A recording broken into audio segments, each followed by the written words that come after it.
Obrigada, Ivan.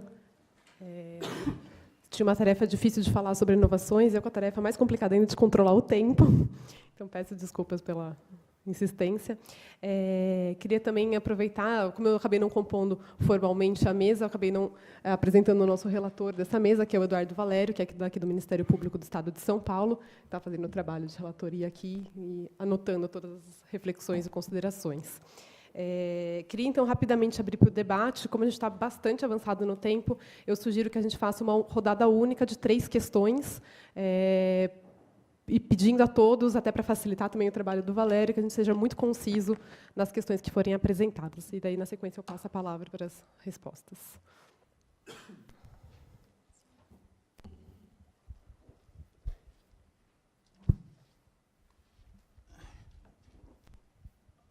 Eu sou Josiel, guarda municipal de Barueri, há 21 anos de profissão. E vou até resumir a pergunta aqui, já anotei aqui. Sabe-se que a configuração de segurança pública está direcionando, né, os papéis dos municípios neste campo. No Rio, no Fórum Brasileiro de Segurança Pública, né, apontou que os municípios que tinham guardas municipais, os índices de homicídios caíram. A realidade é essa, que também, se for fazer um estudo, acho que aqui em São Paulo também vai apontar também isso aí. Onde tem guardas municipais, os índices de homicídios também podem ter caído.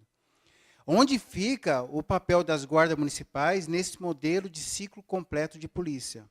Pois um dos temas que envolve a segurança pública está a municipalização da segurança pública, polícia municipal, PEC 534, guardas municipais a ser gerida por delegado ou por Ministério Público, sem dizer o Estatuto Geral das Guardas, né? Onde fica, né, a questão das guardas municipais nesse ciclo completo de polícia aí?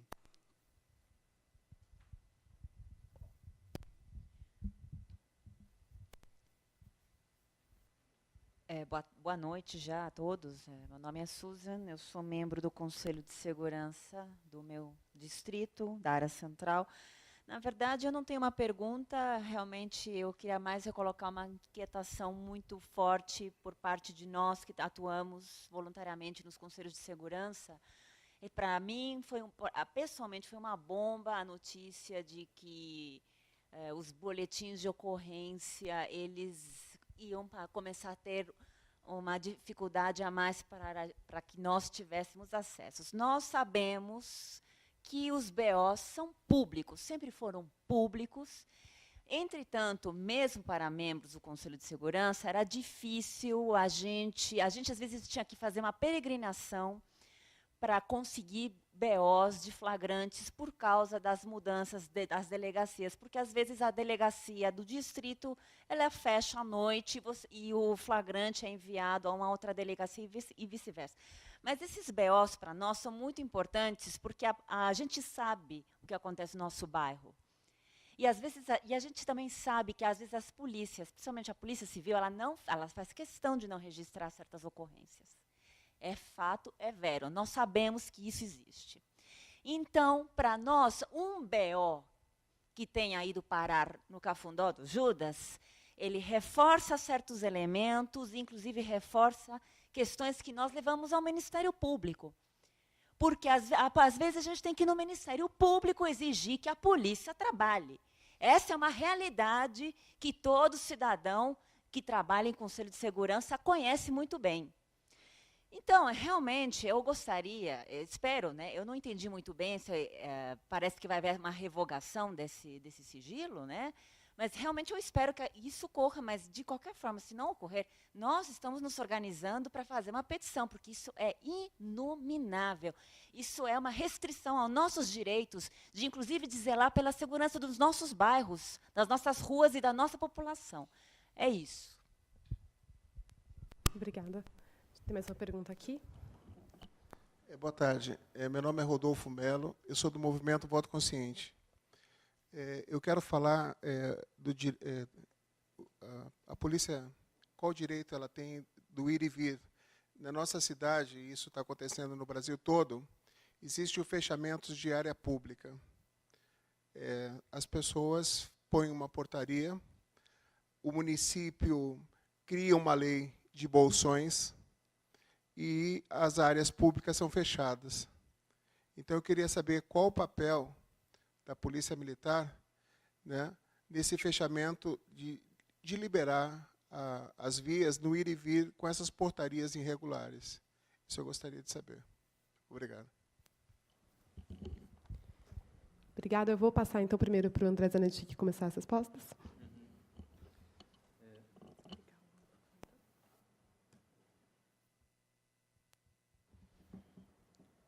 Josiel, de Barueri, isso. Então, as guardas municipais, quer dizer, existem alguns projetos diferentes que lidam com projetos de emenda constitucional relacionados à polícia de ciclo completo, que abordam o tema das guardas municipais, né? Um dos projetos, o qual eu acredito com o teor, né, que ele é, da forma como ele é trabalhado, e também é condizente com essa ideia da responsabilidade que eu acredito que a Guarda Municipal poderia ter, né, que é o projeto da APEC 51, né, preconiza a possibilidade das polícias, das guardas municipais poderem participar desse modelo, como se tornando uma polícia municipal de ciclo completo, né. Nesse modelo, na verdade, as decisões de como seriam as diferentes possibilidades de polícia dentro do Estado seria decidido em nível estadual, né? Então, você pode ter, por exemplo, uma polícia metropolitana, mas se você tiver uma polícia, por exemplo, municipal, né, que nos moldes da Guarda Municipal, ela atuaria como uma polícia de ciclo completo naquele município específico. Acho que é isso, né? Só atendendo aqui a Susan, que faz parte de um CONSEG, eu tinha toda uma parte que falaria um pouco sobre participação social, enfim, a importância nesse caminho para a construção da polícia democrática que nós já avançamos. Os CONSEGs são fundamentais, acho que são instrumentos importantes para mostrar que existe população interessada em discutir segurança pública, mas, de maneira geral, isso é uma pesquisa que está no forno do Instituto Sou da Paz, analisando essa questão da participação social no Brasil, e faz uma análise aprofundada sobre CONSEGs e outros conselhos ligados à segurança. Eles são importantes, mas com muitos problemas, né? A gente vê que ainda são pouco relevantes nessa construção da polícia democrática e do ponto de vista da construção da política pública da política completa de segurança pública, né? Tem muitos conselhos que são consultivos, são conselhos onde a polícia chega ali, diz o que quer dizer e acabou a reunião. Não existe essa troca e essa capacidade de fazer com que instrumentos de participação como esse determinem as políticas de segurança, nem mesmo para os bairros onde elas estão. Isso, de maneira geral, no Brasil inteiro, enfim, existe muita heterodoxia nesse levantamento. Existem, sim, CONSEGs que funcionam bem, que têm reuniões regulares, que conseguem ter essa troca do policiamento local, mas isso é raro, infelizmente, ainda no Brasil.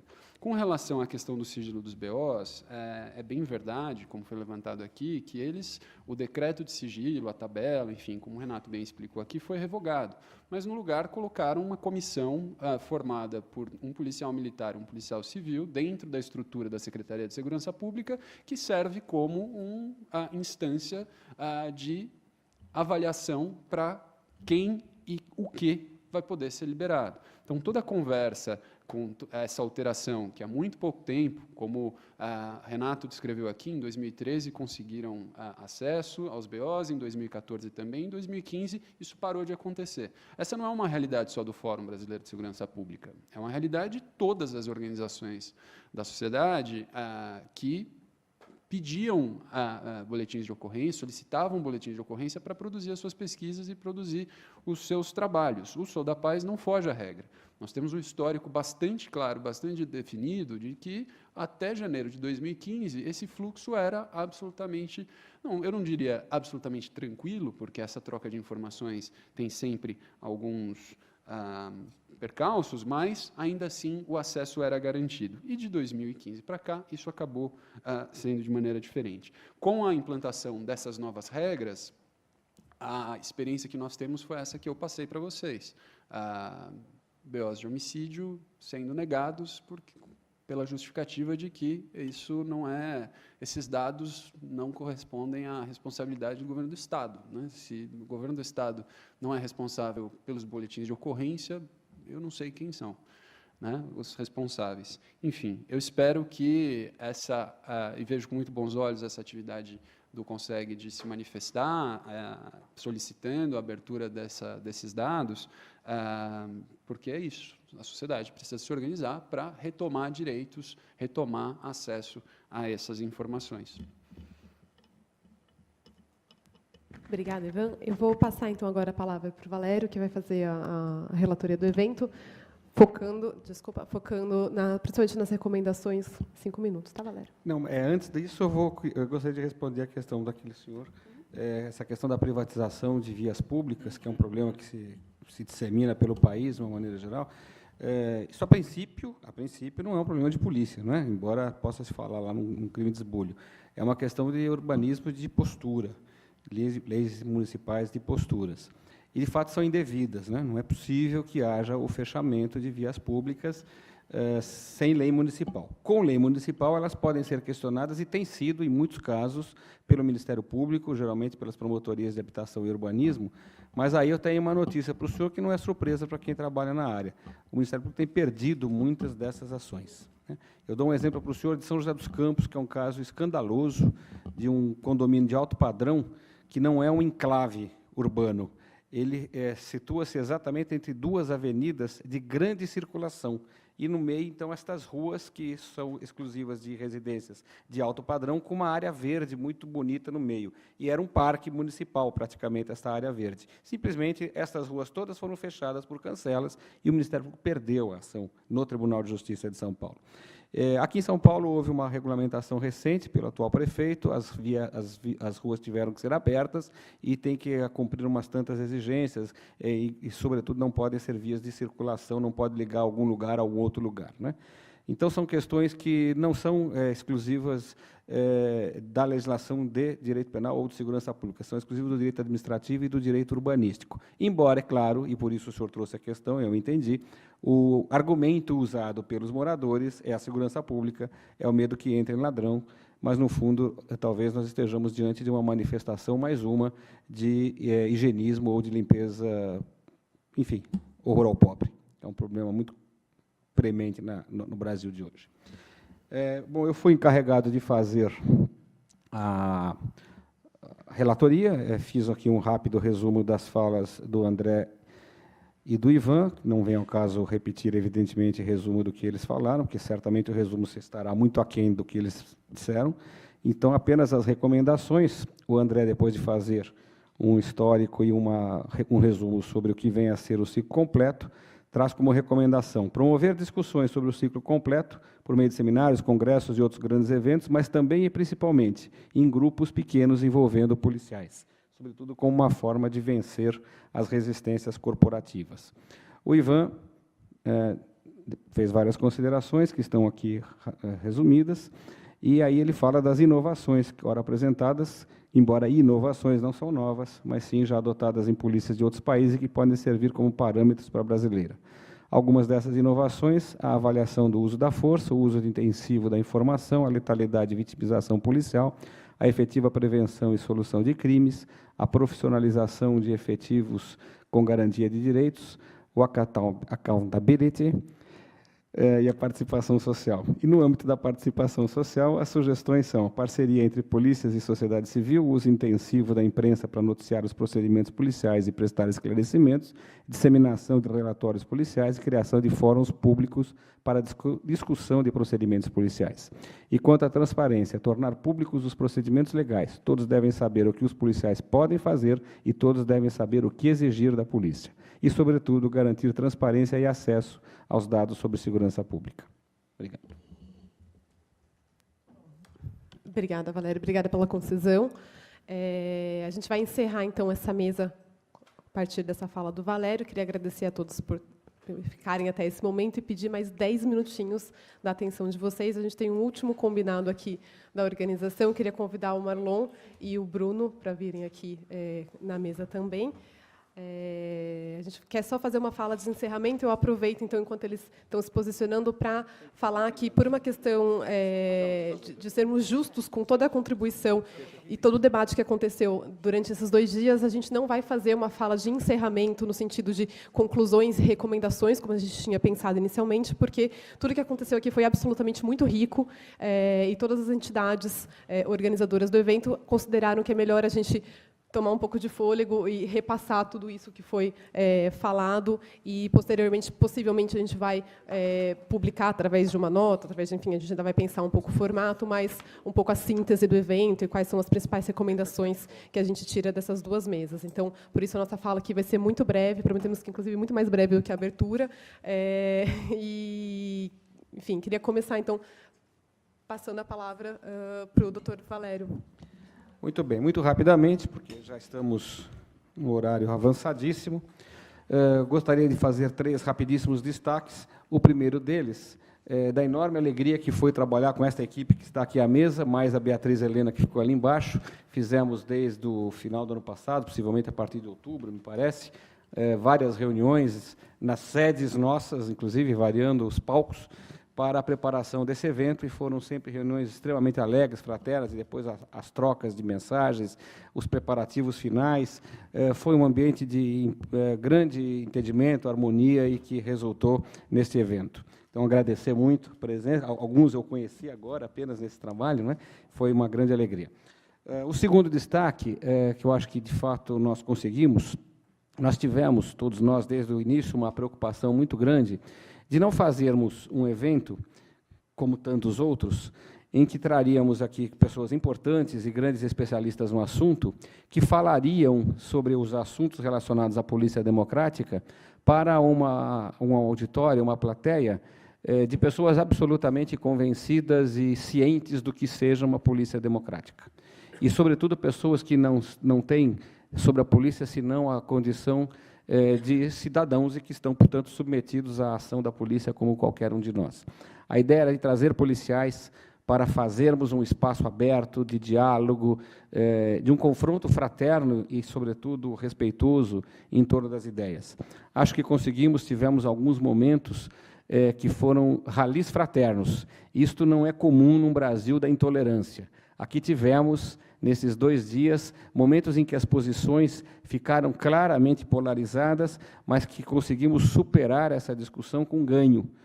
Seguramente tiramos daqui conclusões importantes, seguramente avançamos no discurso e no debate com pessoas que fazem a segurança pública no dia a dia. Ainda temos aqui os guardas civis que vieram em grande contingente, né? Eu agradeço a guarda especificamente, e já fiz o agradecimento pessoal ao secretário Benedito Mariano, a quem eu fiz o convite e que transmitiu aos senhores. E o terceiro aspecto e último que eu queria destacar, que é consequência deste último, é que a nossa ideia da equipe era de fazermos um evento que fosse propositivo. Aquele evento que termina no último muito obrigado não serve para fazer o processo avançar. É preciso que haja o dia seguinte. Os eventos eles têm que frutificar, têm que trazer resultados, têm que estimular os organizadores a adotar providências no sentido do aprimoramento das instituições. Por isso, a preocupação de que cada expositor concluísse com recomendações concretas, daí a existência, sempre aqui nesta ponta da mesa, de um relator compilando essas sugestões. E agora vem uma outra fase, que nós vamos concluir seguramente em alguma reunião nos próximos dias, de compilação deste documento, de forma que tenhamos um resultado destas conclusões e destas recomendações, e aí cada um dos participantes vai fazer o uso que lhes cabe nas suas atribuições e suas competências, né? Então, os institutos da sociedade civil vão fazer o uso e divulgar da maneira que lhes cabe nas pesquisas de excelência que fazem, e nós, Ministério Público, vamos tentar. Beatriz é uma promotora que está na linha de execução, órgão de execução na Promotoria de Direitos Humanos, eu estarei de volta em alguns dias. Nós vamos tentar ver o que é possível fazer em termos de articulação de políticas públicas, de instauração de inquéritos civis. No GECEP, o Antônio e as duas colegas que já saíram, saem daqui hoje, desses 2 dias, com um pacote impressionante de sugestões do que precisa necessariamente ser feito. Então, acho que esse é o grande legado que todos nós levamos do evento. Queria agradecer mais uma vez o convívio com os colegas que estão à mesa e a todos